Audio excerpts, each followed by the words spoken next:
kehormatan kita tetap terjaga. Saya terkesan dulu ada santri ke sini, "AA, saya memang bukan orang kaya, bahkan saya sangat begini adanya, tapi mudah-mudahan tidak kecewakan di sini." Ternyata dia mesantren di sini nggak punya uang. Dari mana makannya? Tidak mau dikasih.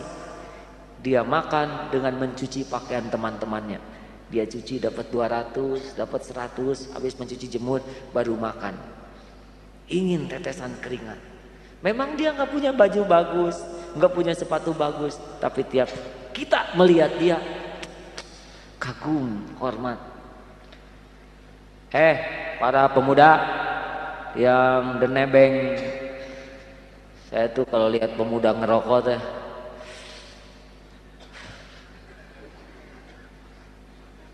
"Mama minta buatan." Nggak punya harga diri sama sekali, ya nggak? Mahasiswa ngerokok, kerjanya minta-minta sama orang tua. Pakai mobil orang tua, dia yang bergaya, lewat ya. Seorang teman kami waktu SMA, bintang kelas, jauh lebih pandai. Saudara-saudaraku, dia ke sekolah biasa-biasa, naik angkutan umum, paling top naik motor Vespa waktu itu. Ketika perpisahan, kami berkunjung ke rumahnya, barulah kami tahu bahwa dia tuh begitu kayanya orang tuanya. Lalu ditanya, kenapa kamu nggak pakai itu mobil segitu banyak? Terus dia mengatakan, "Cik atuh cing punya harga diri, itu kan jeripayah bapak saya. Masa hidup seumur-umur mau jadi nebeng beken begitu? Saya juga pengen punya harga diri, berkah dari perjuangan diri saya." Dia memang dihormati karena kepandaiannya. Dan kita makin salut saja.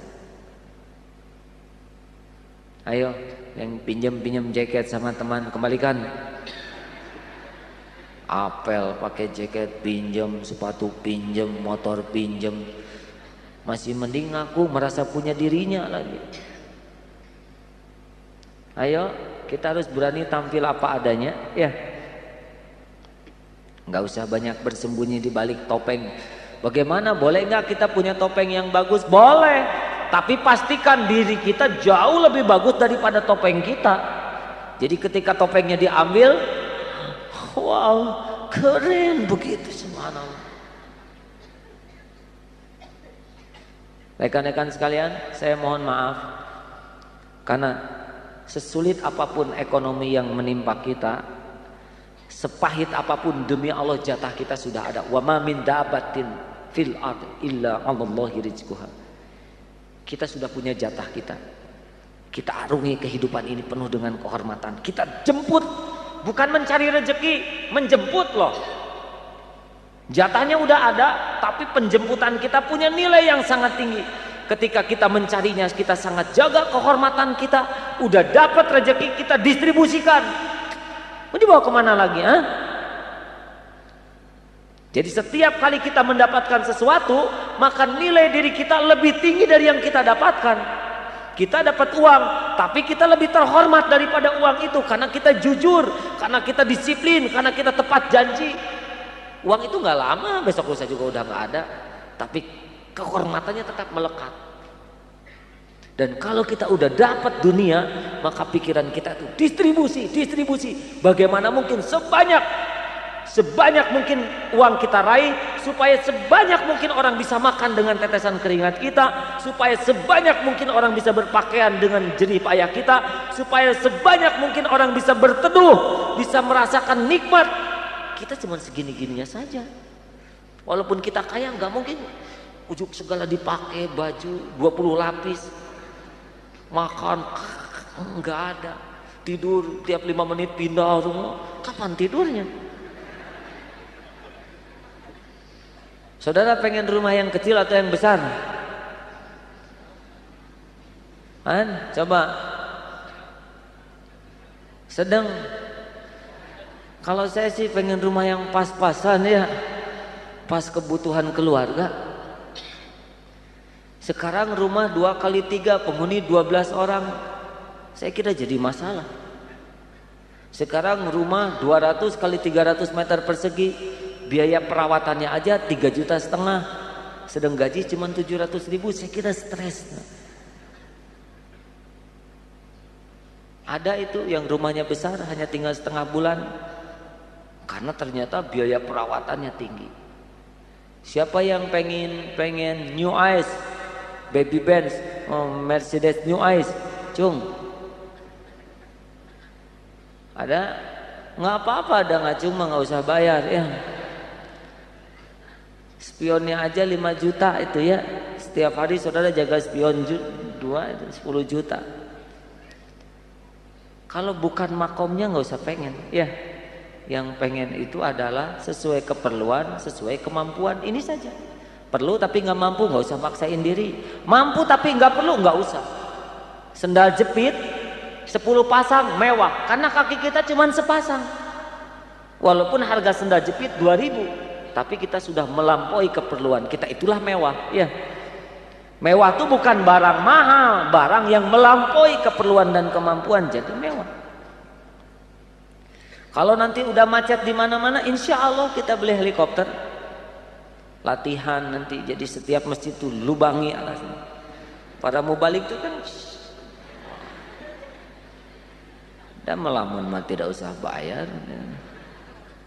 Nah saudara-saudaraku yang baik, jadi mohon sekali bahwa keyakinan kita kepada Allah itu benar-benar harus dibuktikan dengan sikap yang selalu menjaga kehormatan ya.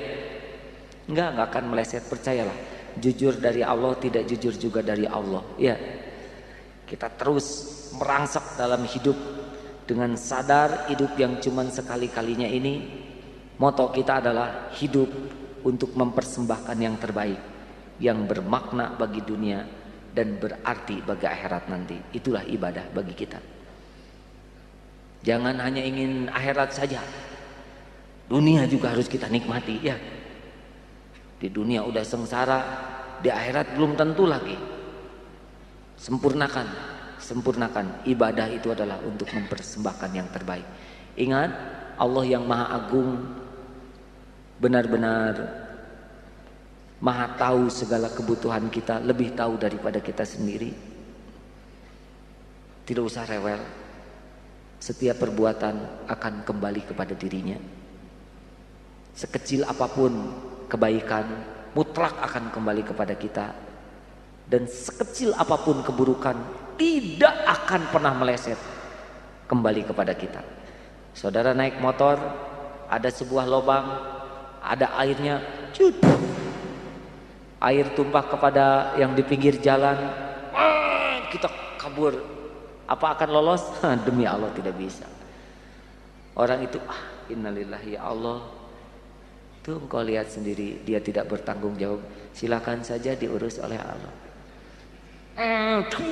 Nabrak masuk ke got yang udah keluar dari sana pohon runtuh.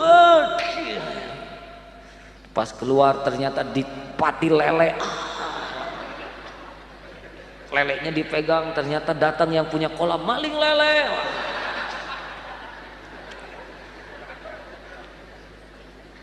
Kalau nggak akan tertukar, nggak bisa tertukar, tidak bisa tertukar. Jadi kalau kita naik motor, kena berhenti saja. Saya salah, benar-benar hilaf. Alasan apapun saya sudah menzolimi. Apa yang harus saya lakukan supaya saya diampuni oleh Allah dan tidak menjadi azab? Kang, tiap orang bisa saja berbuat salah. Saya kagum kok Akang mau berhenti dan minta maaf.